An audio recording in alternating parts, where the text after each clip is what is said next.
அண்மை செய்தியாக பார்த்து வருகிறோம்.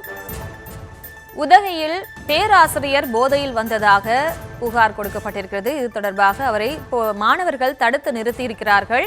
உதகை அரசு பாலிடெக்னிக் கல்லூரியில் போதையில் பேராசிரியர் வந்ததால் அங்கு மாணவர்கள் தடுத்து நிறுத்தியிருக்கிறார்கள்.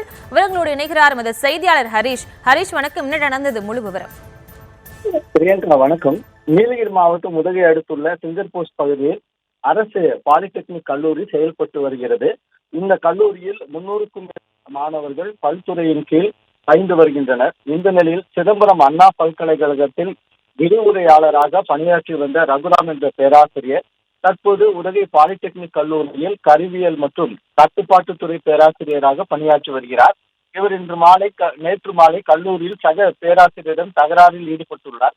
அப்போது மாணவர்கள் இரு பேராசிரியர்களை தடுக்க முற்பட்ட போது பேராசிரியர் ரகுராம் மதுபோதையில் இருந்ததாக மாணவர்கள் அவரை தடுத்து நிறுத்தி மதுபோதையில் ஏன் கல்லூரிக்கு வந்தீர்கள் என கேள்வி எழுப்பி சிறைப்பிடித்தனர். தொடர்ந்து மதுபோதையில் இருந்த பேராசிரியர் தன்னை விடுமாறும், இல்லை என்றால் பெரும் விபரீதத்தை சந்தித்திருக்கிறார் என மாணவர்களிடம் மிரட்டி தப்பிக்க முயன்றுள்ளார்.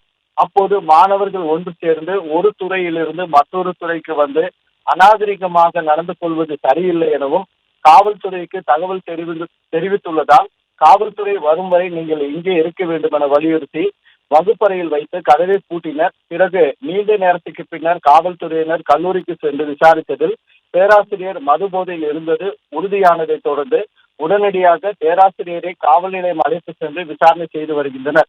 மதுபோதையில் இருந்த ரகுராம் என்ற பேராசிரியர் தகராறில் ஈடுபடும் போதும் மாணவர்கள் அவரை தடுத்து நிறுத்தும் போதும் எடுக்கப்பட்ட வீடியோ தற்பொழுது சமூக வலைதளங்களில் வேகமாக பரவி வருகிறது. மேலும் கல்லூரிக்கு மதுபோதையில் வந்த பேராசிரியர் செயல் அதிர்ச்சி அளிக்க செய்துள்ளது. விவரங்களுக்கு நன்றி அனிஷ்.